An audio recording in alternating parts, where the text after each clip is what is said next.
Our final segment here on Offside Sports, brought to you by Turtlebox Audio. Live free, listen louder. Find their amazing lineup of outdoor Bluetooth speakers at turtleboxaudio.com. Also, a big thank you to Paul Teran and everybody at 84 Lumber down in Otay Mesa, California, who are supplying us with the materials for our soon-to-be-finished brand new set. Reach out to Paul for all your building questions and needs. Paul.Teran, T-E-R-A-N, at 84lumber.com.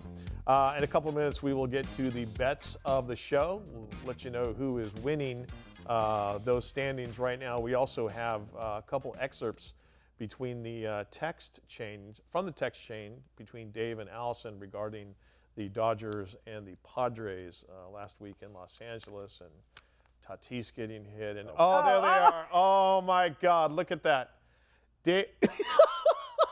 Oh boy. See what I deal with? Dave Roberts is a piece of for shoving Schilt. Biggest bunch of entitled babies I've ever seen in the Dodgers. If Shohei got hit 3 times in one series, Roberts would lose his effing mind. Dave Palet. I've been in practice all night. I haven't seen a minute of the game. Huge fight broke out after they hit Tatis once again. Schilt came out. Dave ran over and shoved him like a little bitch baby. Third time they've hit Tatis. I'll record it. Remember, the Padres started. They drilled pages. Dodgers hit Tatis. This is a baseball rivalry. Allison, they didn't start it. That wasn't intentional on their number 8 hitter. They've hit Tatis 3 times. Dave, Pages is great. Look at the numbers. He started it. Tatis was hit twice tonight. Allison, please stop, seriously. That is just a little taste of what went down, and that's the stuff we can show you. I'm appalled. Oh, yeah.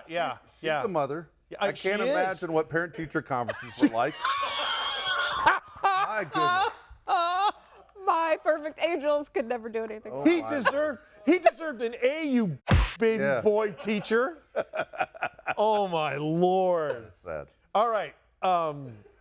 Let's get to the gist of the show. We call it the GOTS here on Offside Sports. Allison, at this point now, we know how fiery you are, you just talk about whatever you want to talk about. We'll stay here and smile. Okay, Dave and Mike, are you guys watching season 2 on Netflix of the Dallas Cowboy Cheerleader documentary called America's Sweethearts? Either one of you watching that? Season 2 just started. Try to watch. I just don't want my wife to catch me watching.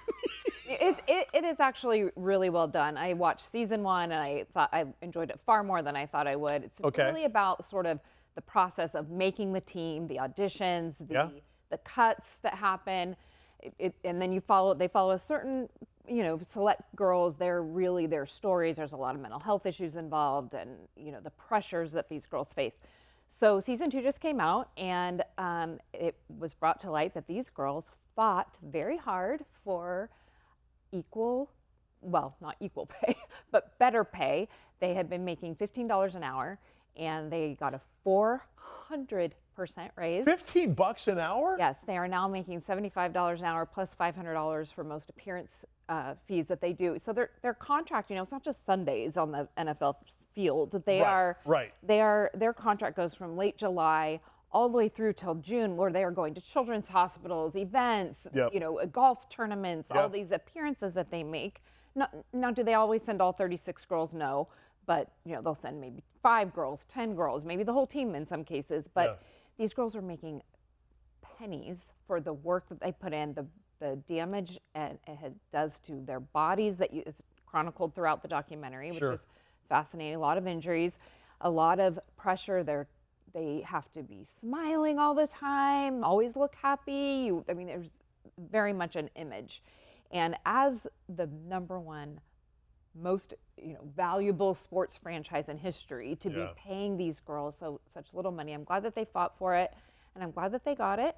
And I think it's great for the Dallas Cowboys cheerleaders. So congrats to those ladies. There was a Dallas Cowboys cheerleaders made-for-TV movie In like 1978. Yeah, and it was Bert Convy. But the crazy thing is the Yankees' Bucky Dilts was playing a running back trying out for the Cowboys, who I think was trying to date one of the Dallas Cowboys cheerleaders. Oh, that's highly against the rules. The girls have a handbook. You can't even look at those guys. But the gist of the movie was Bert Convy was a slimy, like he owned a magazine, a reporter, and he was trying to get his reporter to make the squad and dish dirt on the team. And they had that one woman, I forget her name, was Daisy something. She was the head of the Dallas Cowboys cheerleaders in real life. Yeah. But they talk about it. Now, as a Raider fan, the Dallas Cowboy cheerleaders cannot touch the Raiderettes of the Las Vegas Raiders. Football's fabulous females, you're welcome. But the Dallas Cowboys cheerleaders are probably the most well-known cheerleading organization out there. I'm stunned to think that they were only making $15 an hour. And they're setting a precedent now for the other girls, your Raider girls, all these other teams. Raiderettes. Get it right. Sorry, for their teams to also, be making some better money. The other thing that I think that this documentary points out that I love is that most of these women have full-time jobs. They are dentists, they are estheticians, they are realtors. They have business. They work in finance. These women all have at least one full-time job. Some of them, as one of the episodes pointed out, she has 3 jobs in addition to her Dallas Cowboys job. So they're trying so hard to make money and support themselves and be active in the community. And this isn't one of the girls, I thought it was interesting. She said, "Oh, it's a privilege to be on this team. We don't need more money." She was sort of against going after the more money for her team. And it was like, and one of the other girls brought up a good point. It was like, well, we aren't just handed this. We auditioned, we worked our whole lives in dance as dancers, whether that was in high school and in college in most of these cases. And we worked so hard. It's not handed to us, and it's not. They've worked extremely hard. They have to go through a very rigorous process, a rigorous training camp, and then many get cut. Yeah. So it's not. It is a privilege, but you've worked hard for that privilege, so they should get paid. Look, good for them. All right, I think everybody deserves to be paid what they're worth. Yeah. Sure. Okay, but let's be honest. These girls won the gene pool, right? I mean, they won the gene pool. They got an opportunity But they're also very talented. I got it, but it athletically starts with talented. looks. I mean, I was in the hospital as a kid, too. If 5 Dallas Cowboy cheerleaders came to the hospital, I was in the hospital, I would have gone from pneumonia to stroke. I mean, I wouldn't have been able to take it. That would have been impressive and would have been something else. But I'm just saying, I put it this way, Mike, I've seen those women that were in the Dallas Cowboy cheerleader movie in 1978. Yeah. Have you seen them today? No, The wall came fast. That's all I'm saying. So you strike while the iron's hot. And that's what these girls are doing. They're striking while the iron's hot. And that's where we're at right now. Good for them. And they're getting their money that they deserve. All right, let's get to our bets of the show. We get our bets from Prize Pix, the #1 daily fantasy platform out there. Simply sign up at prizepix.com. Allison Ratzlaff is leading the bets of the show, the bots. Thank you. She is 2-0. I am 1-1, and Dave Palet sitting there at 0-2. Allison started off. We're going to pick from baseball games tonight. Who you bots? Who you got? I've got Cory Seager for the Texas Rangers going over half on hits, runs, RBIs against the Baltimore Orioles. I love Cory Seager. I do too. I was bummed that the Dodgers got rid of him, but he was one of those guys who I was always like, I'm happy for Cory Seager that he finally got a ring. I am going to go with Dave, and I'm going against our lifelong pack. What do we always said about somebody with 2 first names? We don't like them. Don't like him. You can't trust him. But Chad Watch Patrick. your wallet. Yeah, watch your wallet. Chad Patrick, pitcher for the Milwaukee Brewers. They are taking on Pittsburgh tonight, and I have him going over 5.5 strikeouts. He's 3-7 on the year with a 3.50 ERA. But Chad Patrick, 2 first name guys. I'm not supposed to do this, but I'm doing it. I'm going with Chad to go over strikes 5.5. All right, Mr. Last Place, you need to do something. Yeah, I do. I Come on. gotta jump in and get. Oh, let me mine guess, here. you picked a Dodger. No, I did not pick a Dodger. I No. don't think you know me. I want an apology for that. So here we go. I've lost on the first 2 because I've gone on the over the other times. I'm Right. going to go for the 3rd time, okay? And this time I'm Wow. going Brian Wu, all right? He's a pitcher for the Seattle Mariners. Sure. And they're facing the Minnesota Twins tonight. I think he's one of the most underrated pitchers in all of baseball. 5.5 strikeouts. I think he gets more than that tonight. All right, so Dave trying to get a positive check mark in the win column. Again, Allison leading 2-0. I'm 1-1.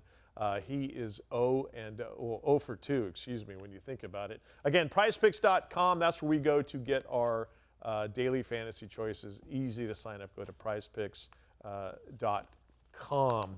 Are we into the dog days of summer yet as far as baseball is concerned, or is it normally August? August is what the baseball players will say. That's when you start to feel it in your body and you push through. But we're not even to the All-Star break, so we've got time. Yeah, I mean, again, Alice and I are huge baseball fans, so we're watching every single day. I wish the baseball season just went year-round. Like, I look forward to it every night, watching a baseball game. So, no, I mean, I understand this is what you have. The NFL is shut down for these 6 weeks. That's right. June through the mid-July. So you have to find, obviously, something to watch, and for me, it's baseball. All right, that's going to do it for this edition of Offside Sports. Thanks to Turtle Box Audio, Municipal Clothing, Emerald Spirit Tequila, veteran-owned, premium craft, purposeful mission, exceptional taste, and 84 Lumber for their support and partnership. Thanks to everybody here who makes this show possible. And last but never least, you out there for being part of our OSS family. Be sure to stay in contact with us via our socials. For Allison Ratzlaff and Dave Palet, I'm Mike Costa. We'll see you next time right here on Offside Sports.